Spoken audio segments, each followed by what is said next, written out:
Insights with Terri Ep.144, a weekly look through the eyes of predictive astrologer Terri Ep.144. Here's Terri. Hi everyone, this is Terri, and you're listening to Insights with Terri Ep.144. We are going to discuss the week of October the 30th through November the 5th, 2023. Thank you for joining me and offering your time to me. The biggest gift I could ask for, biggest gift you can give anybody is your time, something you can't get back. As last week, I won't spend too much time on the astrology because not a lot has changed from last week. It's basically the same. We've got a ton of Scorpio energy, which is in the sun sign. It's in Mercury, which is how we think, and it's in Mars. Charlie O'Brien has put up the website, www.terriworld.com. And he has that archived. So if you have forgotten any, or if you want to avail yourself of past 4 or 5 of them, he's got them up there. So you can just go back and see what's going on. But it's pretty well the same as far as a lot of the astrology is going.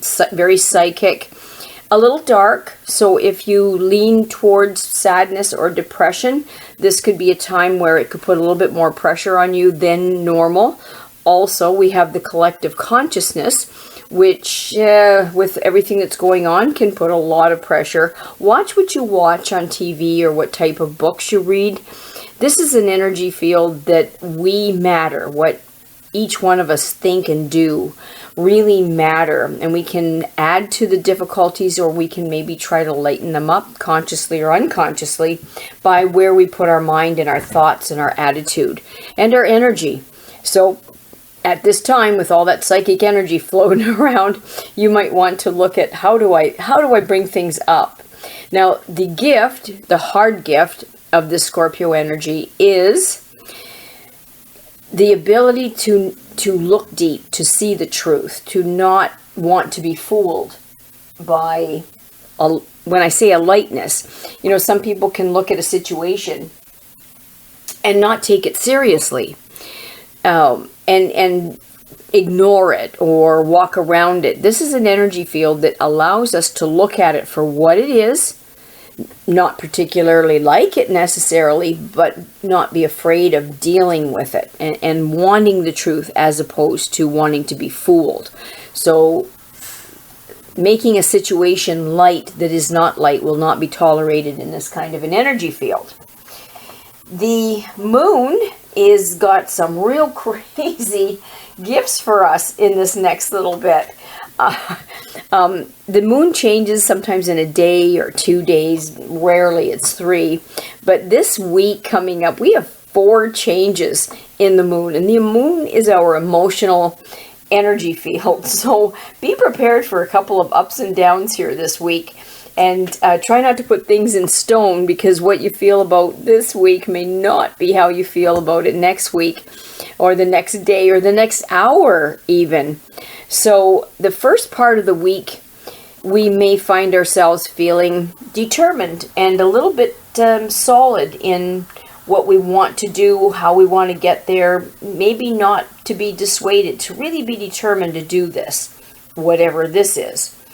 Then towards the middle of the week, we're going to flip-flop. We're going to go to, I want to think about it. I want more information. I need to look at this a little closer. So we have that Gemini energy there, which is really taking a lot of information and making sense out of it, which is wonderful. Now, Tuesday's Halloween. That's always a gooky time for me. I love that the kids have fun, but it's a strange time for me personally. I don't dislike it. It just gives me goosebumps. I really feel the thin veil between the other world and this world during, not just on that day, usually a week leading up to it, and then it hits its focal point on the 31st, and then it takes a few days to taper off. But it really does feel goosey to me. I feel like I'm walking through a cemetery and I don't know what's around the corner. So I'm never sad to see Halloween go. I like the scary movies if they're not too scary.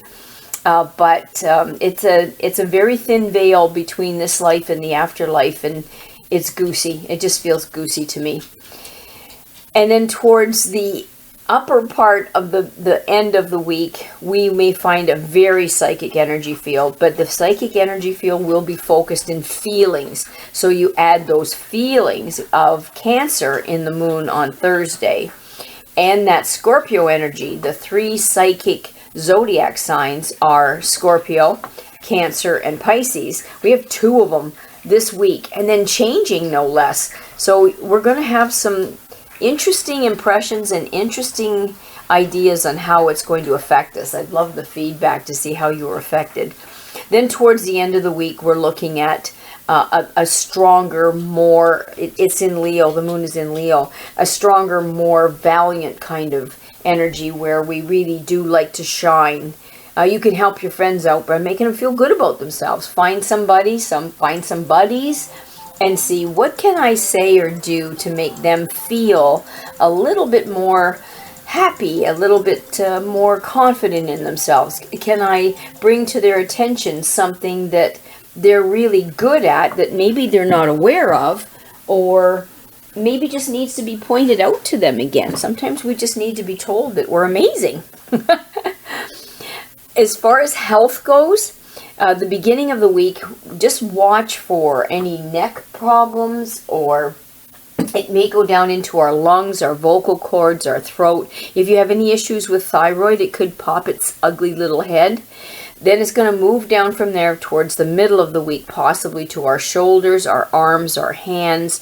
And then you take the torso part of the body, it'll be the bronchial tubes, and again focus right back into those lungs. May have a little bit of a sensitive stomach come Thursday, like Wednesday to Thursday. Your tummy might be a little bit more touchy, so just be careful what foods you choose, and don't make the mistake that I made, which is 2 cups of chickpeas before bed and a big glass of milk. I don't even have to tell you what that was like. So think before you put something in your mouth, so your stomach doesn't have to work so hard. And then towards the end of the week, with that Leo in the moon, we may find our heart, and it could be our emotional heart or a physical heart, being a little bit more under fire. And the aorta, our blood pressure, if you have any blood pressure problems, your blood circulation, if you have cold hands or fingers, that may come up for you towards the end of the week. So just keep an eye on those little parts. And then the number that was given to us is the number 11. Now, if I don't remember last week really, and I don't have my papers with me, but if I'm not mistaken, and I could be, I'm pretty sure it was 11 last week, which is really amazing because there's a lot of calculations in that. So we got 2 11s in a row. And I know a lot of my clients have been saying 1111 has been really coming up for them. 11 this, 11 that, 1111. So they've been saying that they're really, really into that 11 number. So you could go to Google and look at the angel numbers. But just off the top of my head, 11 usually signifies looking at your ambitions and maybe find out what your goals are so that your ambitions can follow. It's a little bit more of an intellect time, so we hopefully, if we make some good choices in our foods and get our good sleep, we may find ourselves having a moment of feeling intelligent for a second. That would be nice for me. Sometimes I wonder what my mind is doing because it's not working hard. And we will want to feel successful. So whatever it is that you think that makes you feel successful, what makes you feel that you look successful to yourself, not necessarily to other people. The challenge here is 1111 can also be great failure. So we're like using that Libra energy that's left over to achieve great success, but also possibly a great failure, which is a teeter-totter kind of an energy. So really look at that. I'd much prefer the success. And if you have a tendency towards visions or getting messages from the other side, 11 really focuses that, offers us some really great inspiration from the spirit world, from that source that you might be, however you want to label your source.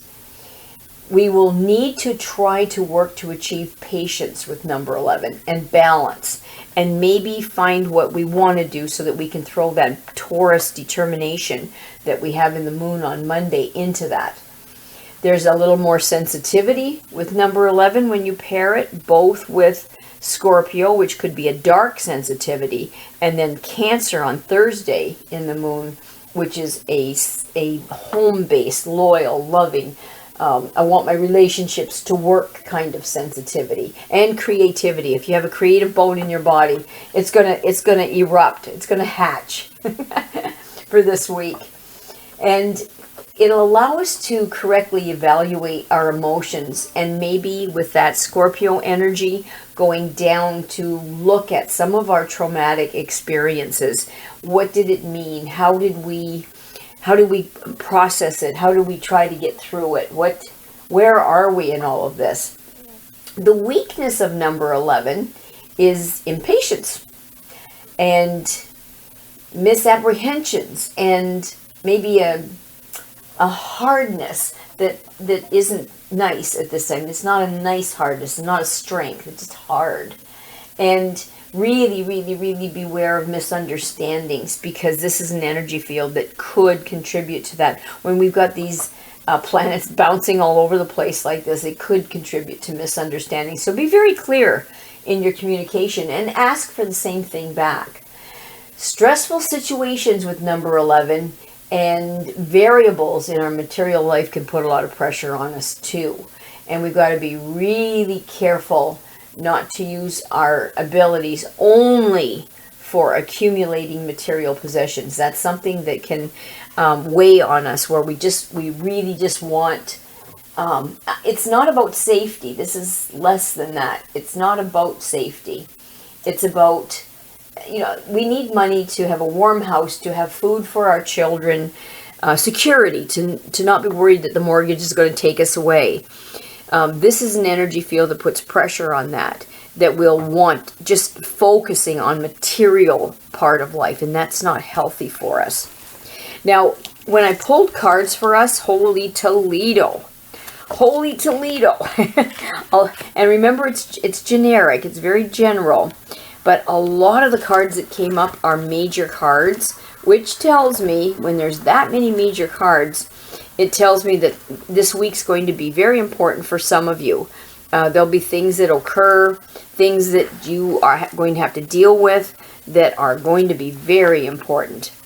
Now, one of the ones that came up, but it came up in an upside down place, is the Wheel of Fortune. And you know that, and it was upside down. You know that saying that says, what goes up must come down? Yep, that's this kind of an energy. So if you're down, then you may be lucky to be moving up, but moving up is a struggle getting there. Going down is easy. If you've ever fallen in a hole or in the ditch, it's easy to go down. It's hard getting up. So some of us could, if we're positioned for it, could find ourselves in circumstances that some people would label bad luck, or things can turn for the worse, or unexpected setbacks can occur, or feeling stagnant. We just don't get anywhere, or deteriorating circumstances, and they just start to take a negative twist and go down, down, down. Now, we don't have to stay in that. We can resist this. We have the ability to do that, and to look at what beneficial changes you want and strive towards it. Or, you know what?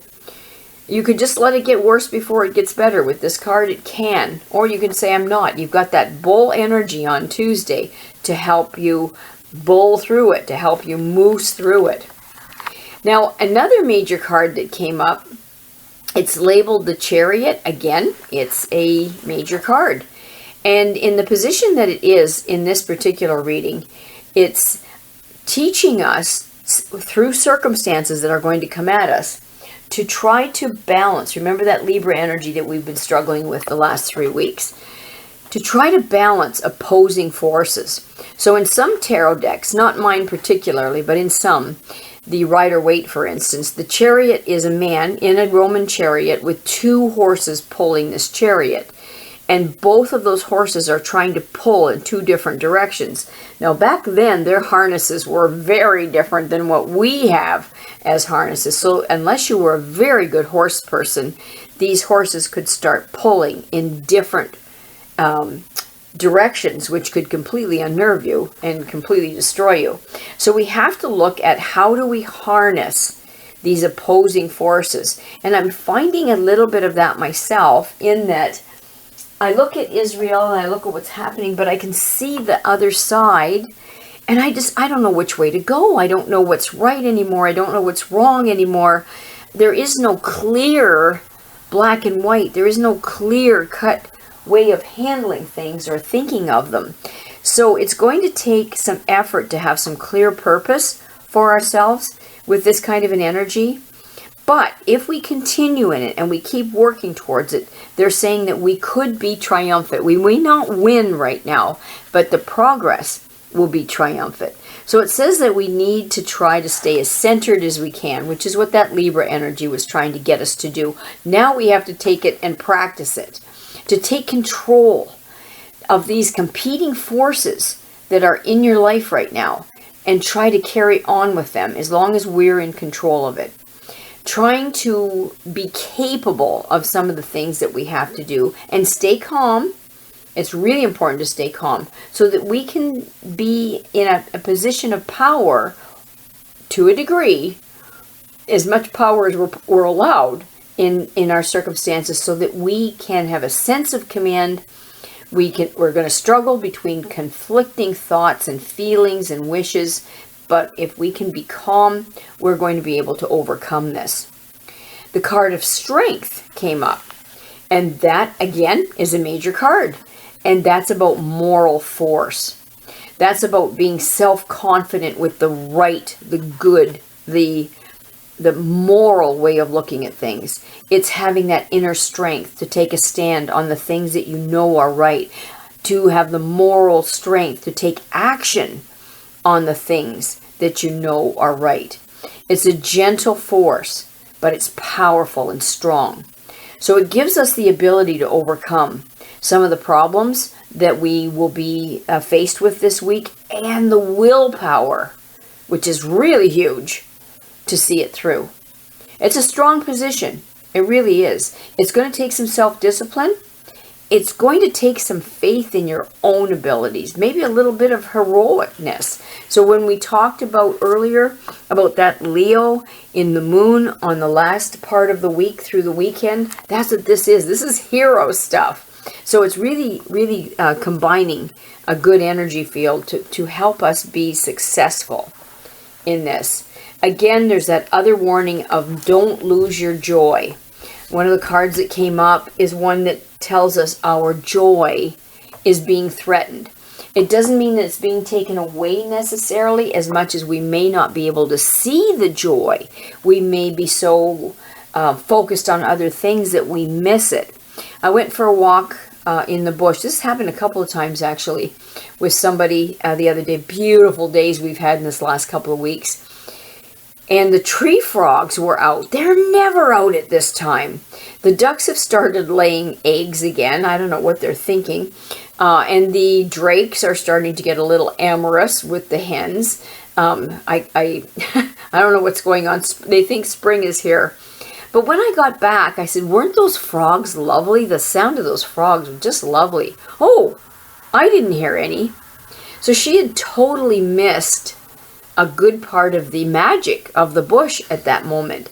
So she didn't extract the joy out of that she could have, because maybe being preoccupied with talking about something else, a different subject, so she missed some of it. And that's what we're at risk of this week, is being preoccupied or focused on something else, and then we miss our joy.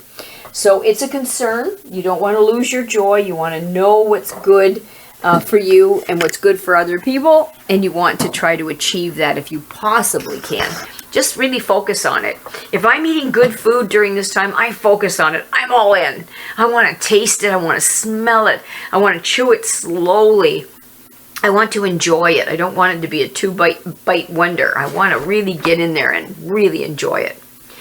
I'd like to take the opportunity again to thank Charlie O'Brien for putting us on Spotify, on Apple iTunes, on Amazon Music Podcasts, SoundCloud, and YouTube.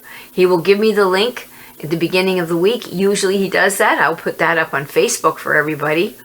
And he has created the website, www.terriworld.com.